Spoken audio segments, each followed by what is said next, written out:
Okay all my dear student, आज हम आपको पढ़ाएंगे इंग्लिश एनसीईआरटी पोइट्री का chapter number 2 fire and ice. Fire माने होता है बच्चों आग, एंड माने और, आइस माने बर्फ़ होता है। अब यहाँ पे आप समझिए कि फायर का अर्थ जो है बच्चों वो आग है, मगर हम इसका एक तात्पर्य होता है अलग। फायर का मतलब होता है बच्चों जलन, ईर्ष्या, और आइस का यहाँ पे कभी हमें समझाते हैं, आइस का अर्थ होता है घृणा, कठोरता, विनम्रता। ठीक है। और जिसके पोएट हैं रॉबर्ट फ्रॉस्ट। रॉबर्ट फ्रॉस्ट के बारे में आपको हम आगे चल के बताएंगे, बहुत ही महान कवि हैं। चलिए हम पे चलते हैं। पहली पंक्ति में कवि कहते हैं कि some say the world will end in fire, some say in ice, from what I have tasted of desire, I hold with those who favour fire. Some माने कुछ लोग, से माने कहते हैं, द वर्ल्ड माने संसार, विल एंड समाप्त होगा, इन फायर आग से। कुछ लोग कहते हैं कि संसार का अंत आग से होगा। इसका मतलब कि कुछ लोग कहते हैं कि संसार का अंत जलन और घृणा से होगा, सम से इन आइस, और कुछ लोग कहते हैं कि संसार का अंत बर्फ से होगा, अर्थात विनम्रता और कठोरता से होगा। From what I have tasted of desire, from माने से, what I have tasted, tasted माने अनुभव लगाना, ऑफ माने का की के, डिज़ायर माने इच्छा। लेकिन कभी कहते हैं जब मैंने इच्छाओं से अनुभव लगाया, from what I have tasted of desire, जब मैंने इच्छाओं से अनुभव लगाया। I hold with those who favour fire, I माने मैं, होल्ड माने साथ हूँ, विथ दोज उनके, हु फेवर फायर जो आग के पक्ष में है, मैं उनके साथ हूँ जो आग की पक्ष में है। फिर कभी दूसरी पंक्ति में कहते हैं but if it had to perish twice, I think I know enough of hate, enough of hate to say that for destruction ice is also great and would suffice.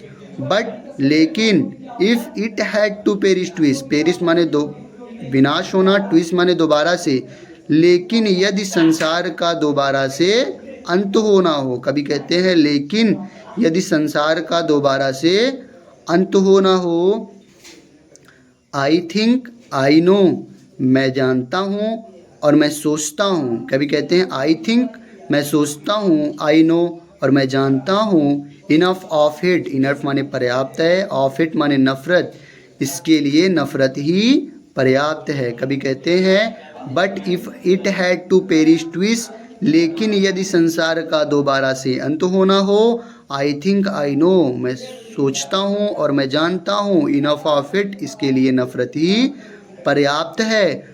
To say that, to say that, कहने को तो, कहने को तो, कहने को तो, for destruction, for माने के लिए, डिस्ट्रक्शन माने विनाश, आइस माने बर्फ, कहने को तो संसार के विनाश के लिए, आइस इज आल्सो ग्रेट, बर्फ भी महान है, बर्फ भी महान है। बर्फ का मतलब आपको मैंने बताया कठोरता, विनम्रता। कभी कहते हैं लेकिन संसार के विनाश के लिए कहने को तो बर्फ भी महान है, and would be suffice, and would suffice, and would suffice, and माने और, वुड माने होगा, सफिस माने पर्याप्त, और यह पर्याप्त भी होगा। बच्चों आपको ये एग्ज़ाम में 4 नंबर पोएम दिला सकता है। इसको आप ओरली याद कर लीजिए, मौखिक याद कर लीजिए, जिससे आपको एग्ज़ाम में 4 नंबर मिलते हैं। आपको लिखने को कहा जाता है, और जिनमें आपका 2 नंबर बनता है राइमिंग वर्ड से। राइमिंग वर्ड हम आपको समझा देंगे बच्चों। राइमिंग वर्ड हमारे कौन कौन से हैं, जैसे आप देखिए यहाँ पे लिखा है फायर, फायर लिखा है, आप देखिए कहीं पर। उसके बाद डिज़ायर, डिज़ायर हमारा राइमिंग वर्ड है, फायर का राइमिंग वर्ड डिज़ायर है। और उसके बाद देखते हैं हम, आगे चलते हैं, आगे वाली पंक्ति में हम देखते हैं ट्विस और आइस, ट्विस और आइस ये हमारा राइमिंग वर्ड है। और हेट और ग्रेट, हेट और ग्रेट ये हमारा राइमिंग वर्ड है। आइस, सफिस ये हमारा राइमिंग वर्ड है। इससे हमें बच्चों 2 नंबर मिलते हैं और हमें पोयम जो होता है एग्ज़ाम में काफ़ी नंबर गेस करने में सहायता करता है। तो आप इसको ध्यान से पढ़िए और ओरली मौखिक याद कर लीजिए मुज़वानी।